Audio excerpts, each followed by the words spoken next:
जय हिंद दोस्तों। चलिए आइए जानते हैं आज अमेरिका के राजदूत द्वारा एक बयान दिया गया है कोलकाता में। तो चलिए आइए उसके बारे में जानते हैं। तो उसमें क्या कहा गया है मणिपुर हिंसा के बारे में। तो चलिए आइए उसके बारे में जानते हैं। तो देखिए, पहला क्या है कि अमेरिका के राजदूत द्वारा जानेंगे कि उनके द्वारा बयान में क्या कहा गया है। दूसरा क्या है कि कांग्रेस के जो विपक्षी नेता हैं मनीष तिवारी, उनके द्वारा क्या बयान किया गया है। और तीसरा जानेंगे कि कुछ अमेरिका के कुछ हिस्से पर वो ज़्यादा इंटरेस्ट बताया है, तो उसके बारे में जानेंगे। देखिए, अमेरिका के राजदूत एरिक गारसेटी, ये जो एरिक गारसेटी हैं ये अमेरिका के राजदूत हैं इंडिया में, ठीक है, ने मणिपुर हिंसा पर कहा, मुझे नहीं लगता कि यह राजनीतिक चिंताओं के बारे में बच्चे या व्यक्ति मरते हैं तो आपको इसकी परवाह करने के लिए भारतीय होने की ज़रूरत नहीं है। हमें शांति को कई अच्छी चीज़ों के लिए एक मिसाल के रूप में चीज़ें जाने जाती हैं, ठीक है, लेकिन पूर्वोत्तर और पूर्व में बहुत प्रगति हुई है। अगर पूछा जाए तो हम किसी भी तरह से सहायता के लिए तैयार हैं। देखिए, ये मामला जो उठा है ये सहायता से संबंधित जब कहा गया है ना कि हम किसी भी सहायता के लिए तैयार हैं, भारत की सहायता के लिए, तो ये भारत की जो प्रधानमंत्री पर ये एक प्रकार का प्रश्न चिन्ह लगाता है कि क्या प्रधानमंत्री या भारत की सरकार इस मामले पर जो है हिंसा, तो इसमें जो हिंसा हो रहा है तो इसमें सक्षम नहीं है क्या, ये दर्शा रहा है। इसलिए यहाँ ये जो अमेरिका के राजदूत हैं इस पर क्रिटिसाइज हो रहा है इस समय। और आगे इन्होंने क्या कहा कि हम जानते हैं कि यह भारत का आंतरिक मामला है, ठीक है, और हम शांति के लिए प्रार्थना करते हैं। अगर शांति कायम हो तो हम अधिक सहयोग, अधिक परियोजना और अधिक निवेश ला सकते हैं। तो अब आप देखेंगे कांग्रेस के बारे में कि कांग्रेस का क्या बयान आया है। देखिए, जब बात आई देश के आंतरिक मामलों में तो जो विपक्षी हो चाहे खुद के सरकार के नेता हों, वो उनके लिए यही फ़ायदा होगा कि वो अपने देश के हित के लिए सोचें, ना कि बाहरी विदेश का बयान, ठीक है। जो आंतरिक मामले हैं होते हैं तो उन्हें आंतरिक ही तरह से सुलझाना चाहिए, ना कि किसी बाहरी को बुलाकर। क्यों? क्योंकि आगे चल के वो भविष्य के लिए काफ़ी हानिकारक होगा। तो चलिए ये जानते हैं कांग्रेस के जो मनीष तिवारी हैं इनका बयान बहुत बढ़िया लगा, ठीक है। देखिए, इनका कहना क्या है कि कांग्रेस के सांसद मनीष तिवारी ने कहा है कि प्रधानमंत्री मोदी को मणिपुर जाना चाहिए। ये हकीकत है कि मोदी को कम से कम एक बार तो जाना ही चाहिए, लेकिन गृह मंत्री अमित शाह गए हैं, ठीक है। हम इस मुद्दे को संसद में उठाएंगे, उन्होंने कहा। किसने? मनीष तिवारी ने। उन्होंने कहा कि हम इसे जो मामला है इसे संसद में उठाएंगे, और कहा कि भारत की कई चुनौतियों से घिरा है, ठीक है, लेकिन क्या बात इन्होंने कहा कि हम भारत में पसंद नहीं करते कि हमारे मामलों में दखलंदाजी दी। इनका कहने का मतलब है कि भारत के आंतरिक मामलों में किसी बाहरी का हस्तक्षेप हम बर्दाश्त नहीं करेंगे, इनका मनीष तिवारी का कहना है। और आगे इन्होंने क्या कहा कि अमेरिका में गन से होने वाली हिंसा में कई लोग मारे जाते हैं।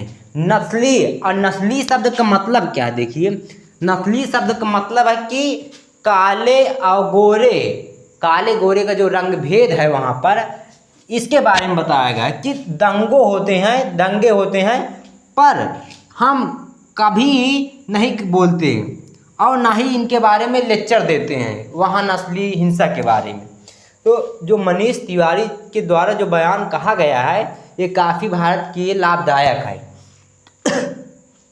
और इससे भारत के लोग भी सहमत भी हैं। लेकिन प्रधानमंत्री को इस पर संज्ञान लेना चाहिए हिंसा पर, मणिपुर हिंसा के बारे में, क्योंकि बहुत बड़ा मामला होता जा रहा है, क्योंकि अंतर्राष्ट्रीय में भी ये उठा है। और दूसरी बात क्या है कि ये हिंसा को देखकर, देखिए, हिंसा या कहीं भी किसी भी देश में यदि होती है तो उससे क्या होता है कि जो फॉरेन जो कंट्री के ना इन्वेस्टर जो इन्वेस्ट करते हैं या फिर कोई उद्योग या कंपनी इससे संबंधित जो इन्वेस्ट होता है तो उसमें वो फिर नहीं करते हैं, क्योंकि उन्हें अपने जो इन्वेस्ट का जो है उन्हें डर रहता है कि कहीं में हमारा पैसा डूब न जाए।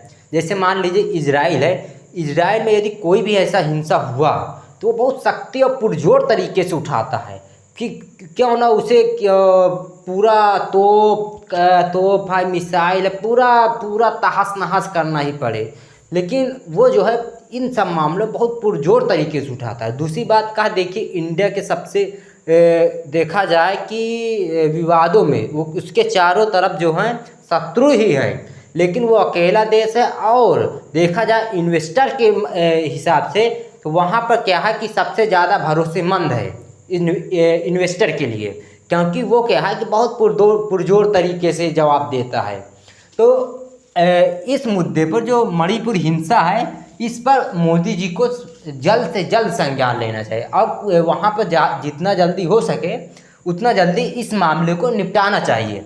और यदि आप बहुत गहराई से इसके बारे में जानना चाहते हैं तो मैं एक आई बटन में एक वीडियो दे दूंगा, उसमें एक फुल डिटेल से मैं बनाया हूँ कि कुकी और मैतेई के बीच में क्यों हिंसा हो रहा है, और पूरा शुरू से जब से भारत में मिला है तब से बनाया हूँ, तो उसे एक बार देख लीजिए, उसके बाद ही आपको बहुत समझ में आएगा।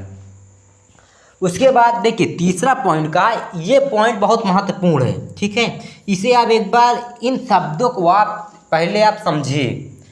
एक बहुत स्पष्ट संदेश जो मैं भेजना चाहता हूँ, भारत का एक पूर्व और भारत का उत्तर पूर्व संयुक्त राज्य अमेरिका के लिए बहुत मायने रखता है। ये शब्द देखिए आप पहले, अब बाकी इसके आगे मैं बताऊंगा क्यों मायने रखता है।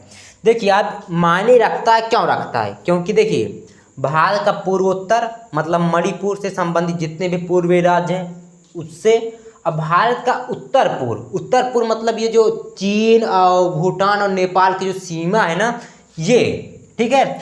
अब देखिए ये मायने क्यों रखता है, ठीक है। इसके लोग, इसके स्थान, इसकी क्षमता और इसका भविष्य हमारे लिए बहुत मायने रखता है। क्यों मायने रखता है, अब चलिए आइए इसके बारे में हम जानते हैं, आगे जानते हैं। तो आप इसे यदि पढ़ना चाहते हैं तो स्क्रीनशॉट ले लीजिए, इसके आगे अब जानते हैं। चलिए आइए जानते हैं कि अमेरिका का बोलना क्यों मायने रखता है। देखिए क्यों मायने रखता है, 2028 तक में यदि आप कुछ आंकड़ा देखें जीडीपी का और ग्रोथ रेट का, तो 2028 तक में यूनाइटेड स्टेट 32 ट्रिलियन का हो जाएगा। देखिए 32.3 ट्रिलियन का हो जाएगा। इसका ग्रोथ रेट कितना है प्रेजेंट में 1.6% है, और 32.3 ट्रिलियन इसका इकॉनमी है, ठीक है। अब वही चाइना की बात करें तो 27.4 ट्रिलियन है, और जबकि ग्रोथ रेट इसका कितना है 5.2% है। और वही इंडिया की बात करें तो इंडिया जो है 5.5 ट्रिलियन का है, और जो इसका ग्रोथ रेट देखिए 5.9 का है, 5.9 का है।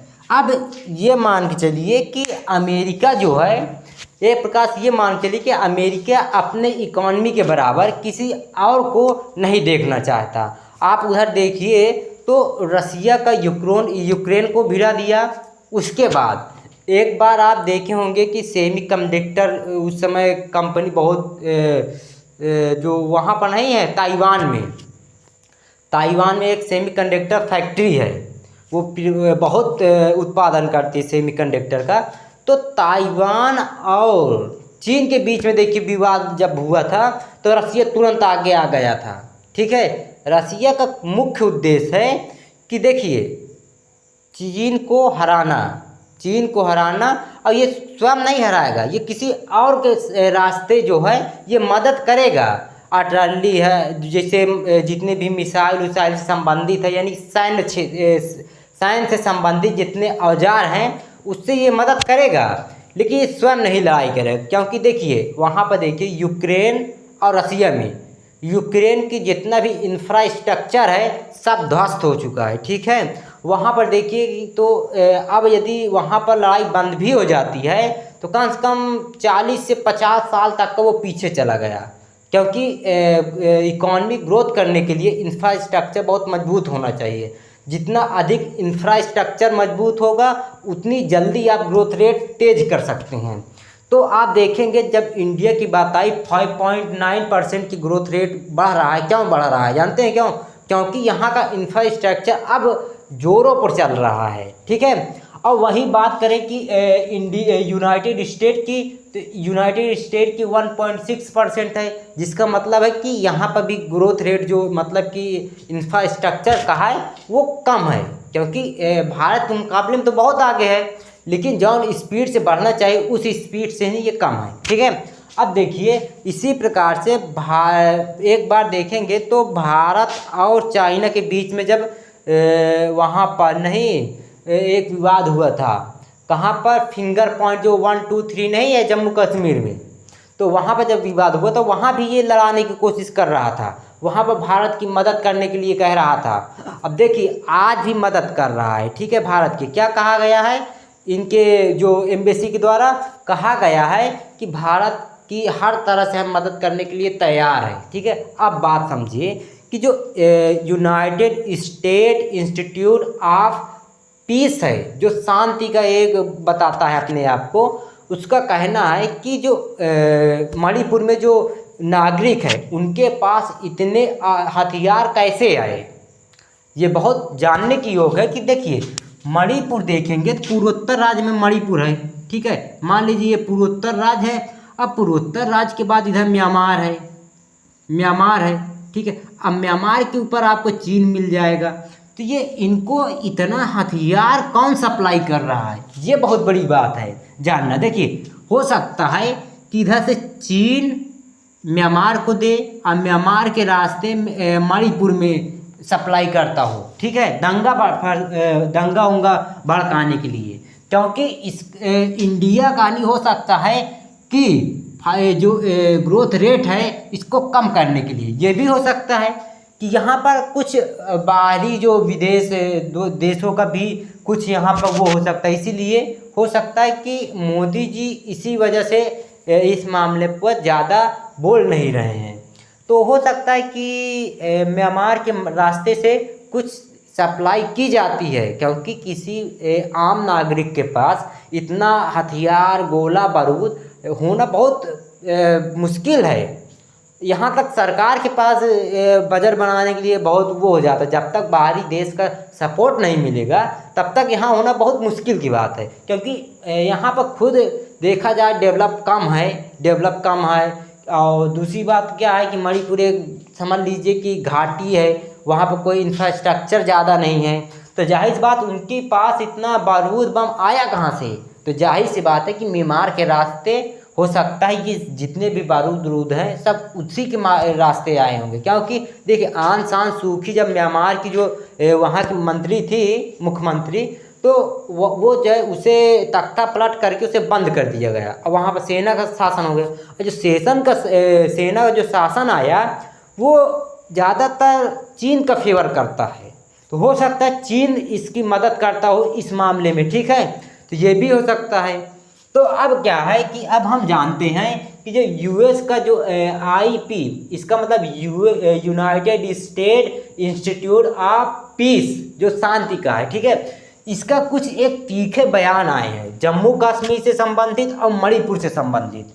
तो ये इसका कहना क्या है, देखिए राज्य सरकार की प्रतिक्रिया काफ़ी हद तक उन राजनीतिक, ठीक है, रणनीति को की प्रतिध्वनि है। प्रतिध्वनि मतलब मिलता जुलता है, ठीक है, केंद्र सरकार और सरकार की, राज्य सरकार के, जो भारत ने पहले पूर्वोत्तर या जम्मू कश्मीर में अशांति के दौरान अपनाई थी। इसमें सैन्य कर्फ्यू जारी करना, इंटरनेट सेवाओं को निलंबित करना और चरम मामलों के लिए साइट पर, ये बात देखिए ये बहुत मायने रखता है, साइट पर गोली मारने का आदेश के साथ साथ लगभग 17,000 सैनिकों को अर्धसैनिकों बलों को तैनात किया गया। मतलब 17,000 सैनिक और अर्धसैनिकों बलों को तैनात किया गया है। तो इसका मतलब है कि इसका कहना क्या है कि जम्मू कश्मीर में बंदूक के दम पर ये वो जो नहीं देखे होंगे 370 जब हटा है तो वहाँ पर काफ़ी सेना को भेजा गया था। ये उसी के बारे में बता रहा है कि वहाँ गोली मारने का आदेश के साथ साथ इतने सब कुछ हुआ। इसका मतलब जान रहे हैं कि गोल बंदूक के दम पर वहाँ पर 370 को हटाया गया और शांति कायम रखा गया। अब ये जरूरी भी है। देखिए, यदि किसी भी देश में शांति यदि रखना है तो उसे हथियार उठाना ही पड़ेगा, क्योंकि देखेंगे इजराइल को, तो इजराइल क्यों सेफ है? क्योंकि वो अपने खुद की रक्षा के लिए चाहे जितना हद तक हो वहाँ तक वो जा सकता है। आप देखेंगे वहाँ की मोसाद जो एजेंसी है ना, खुफिया एजेंसी, ठीक है, वो बहुत तगड़ी है। और देखिए, अब ये एक जो बयान आया है इसी के द्वारा सब बयान है, ठीक है। अब देखिए क्या कह रहा है कि बंदूक की नोक पर लोकतंत्र। इसका मतलब क्या है कि जो लोकतंत्र है भारत का वो बंदूक की नोक पर रखा है, ठीक है। अब वो भी किस संदर्भ में इन्होंने कहा है? तो मणिपुर हिंसा के बारे में कहा है। हिंसा के से संबंधित कहा गया है कि लोकतंत्र जो है वो बंदूक की नोक पर है। अब 7वां पॉइंट में समझते हैं कि मणिपुर में नवीनतम हिंसा किस कारण से भड़की। मतलब कि हाल फिलहाल में यदि अभी जो उठी है हिंसा, शुरुआती हिंसा, तो किसके कारण से उठी है?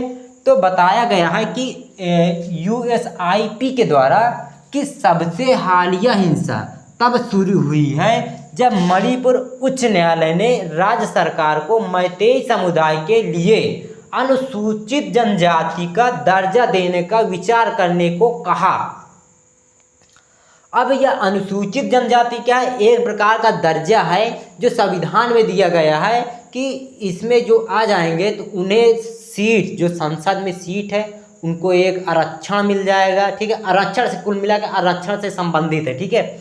और क्या कहा गया है कि विचार करने को कहा जो मणिपुर में बहुसंख्यक आबादी है, यह दर्जा भारतीय संविधान के भीतर सुरक्षा सुनिश्चित करेगी और मैतेई को सरकार में आरक्षित सीटों सहित की बात कहेगी, ठीक है।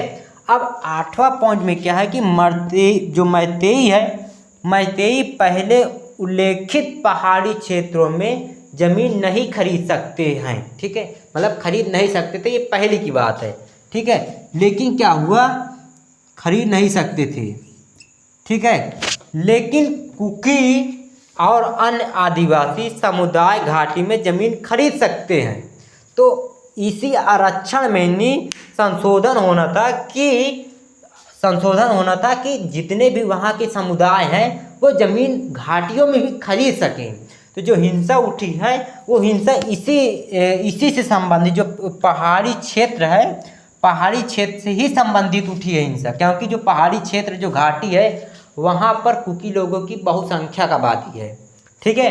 तो वहाँ पर क्या है कि ये लोग नहीं चाहते कि मैतेई जो प्रजाति है उनको यहाँ पर आरक्षण देके वहाँ पर ज़मीन खरीदने का अधिकार दिया जाए, ठीक है। और चलिए अब आगे कुछ जानते हैं, 1-2 पॉइंट, ठीक है। चलिए आइए जानते हैं कि हिंसा का विकास कैसे हुआ।